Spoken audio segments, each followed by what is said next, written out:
Gracias, secretario. Señor presidente de la comisión, tiene la palabra. Buenos días, señor presidente, señores y señoras asambleístas. Quisiera en mi intervención intentar ante ustedes justificar por qué la comisión, la quinta comisión, ha recomendado al Pleno de la Asamblea la denuncia de este tratado o convenio entre el Reino Unido de Gran Bretaña e Irlanda del Norte y el Gobierno de la República del Ecuador para la promoción y protección de inversiones. Quiero hacerlo tratando de reconstruir un poco el proceso intelectual y político en el cual la Comisión se ve envuelta al considerar esta solicitud de la función ejecutiva para que se le autorice a denunciar este convenio internacional. Inicialmente, la solicitud que nos llegó del Ejecutivo basaba la denuncia en la incompatibilidad debidamente dictaminada por la Corte Constitucional entre nuestro nuevo ordenamiento jurídico y este tratado.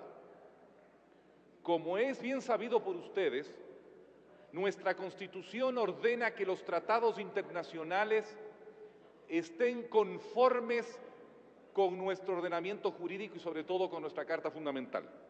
La jerarquía jurídica establecida en Montecristi pone claramente nuestra Constitución por encima de los tratados y convenios internacionales, con excepción hecha de aquellos que digan relación con derechos humanos fundamentales, en los cuales sí el orden jurídico internacional y los compromisos internacionales que a nuestro país ha establecido deben prevalecer.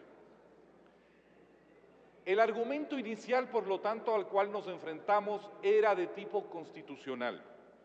La Corte Constitucional dictaminó que, en efecto, en este tratado existía una incompatibilidad de ciertos artículos con nuestra Constitución, específicamente con el artículo 422 de nuestra Carta Fundamental, que prohíbe explícitamente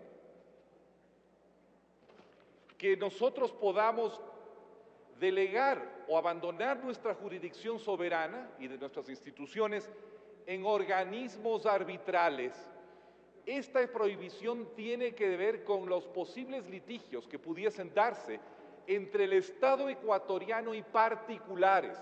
Quiero hacer esa precisión. La prohibición de nuestra Constitución no se extiende a posibles litigios que pudiesen darse, por ejemplo, entre el Ecuador y otro Estado soberano con el cual éste pueda tener el país un tratado. Por eso es que podemos recurrir, por ejemplo, eventualmente a la Corte Internacional de la Haya y reconocer su jurisdicción. La prohibición constitucional, sin embargo, se extiende a darle a particulares, a empresas privadas, sean estas nacionales o extranjeras, el tratamiento de soberano, enfrentarlas al Estado ecuatoriano como si fuesen estados, poniendo la jurisdicción ecuatoriana en otras instancias extrarregionales. Es importante tener en cuenta, sin embargo, que la Constitución establece dos excepciones o dos casos en los cuales el Ecuador podría ceder o delegar esa jurisdicción: en tribunales arbitrales radicados o residenciados en nuestra región. Cabe preguntarse qué quiere decir nuestra región, qué abarca nuestra región, por ejemplo, Canadá, Puerto Rico. Eso es un asunto que obviamente el desarrollo de la jurisprudencia constitucional tendrá que ir estableciendo, pero ciertamente ni UNCITRAL, ni CIADI, ni otros posibles tribunales arbitrales caen dentro de esa categoría. Y la otra excepción es aquellos tribunales o instancias arbitrales ad hoc que las partes pudiesen convenir libre y voluntariamente.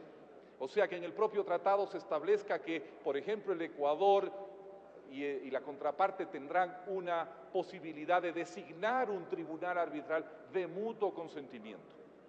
En el tratado que nos concierne no se cumple ninguna de esas dos condiciones.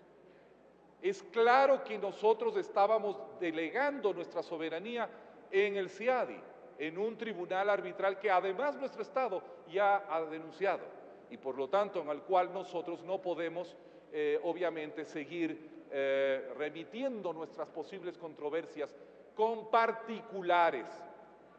Insisto, lo que nosotros en estos tratados, en este convenio, estábamos haciendo era abandonando nuestra jurisdicción soberana en disputas con particulares nacionales del país con el cual, en este caso el Reino Unido de Gran Bretaña e Irlanda del Norte, con el cual estábamos estableciendo este convenio. La Corte fue clara en decir que este convenio contenía cláusulas incompatibles con nuestra actual Constitución. Es necesario, sin embargo, aclarar que tanto la ley como la Corte establecen claramente que las vías que tiene el país, la Asamblea, el Ejecutivo, en caso que la Corte declarara inconstitucional un tratado ya ratificado, eran tres. O sea, la Corte nos da tres posibilidades. Es allí donde esta Asamblea puede ejercer su discreción, su derecho, su obligación de recomendar o no. De acuerdo con la Corte y la jurisprudencia, el Estado deberá denunciar el tratado ante el órgano correspondiente. La Asamblea podría ordenar a la función ejecutiva la renegociación del tratado o se podría promover la enmienda o reforma constitucional. ¿Por qué? Porque podría ser un tratado contrario a nuestra Constitución, pero que contuviese cláusulas de derechos humanos más favorables que nuestra Constitución, en cuyo caso el tratado debe prevalecer sobre la Constitución y para armonizar la jurisprudencia deberíamos cambiar nuestra Constitución. Esa posibilidad existe. Sin embargo, esta tercera opción obviamente no era del caso, puesto que aquí no estábamos en el caso de tratados que contuvieran cláusulas de derechos humanos o pertinentes a la progresiva y progresista legislación internacional sobre derechos humanos, a la progresividad de derechos. Nos quedaban dos alternativas: recomendar la renegociación parcial de aquellos tratados, de este tratado, o recomendar su denuncia. ¿Por qué no optamos por recomendar su renegociación parcial? Por dos razones que voy a exponer después de un instante. Quiero anticiparme a una de ellas, sin embargo. De acuerdo a la asesoría jurídica que nosotros tuvimos en la comisión, es el caso que, de acuerdo a la Convención de Viena, los tratados no se renegocian parcialmente o no se denuncian parcialmente, ¿no? No se denuncian parcialmente, se pueden renegociar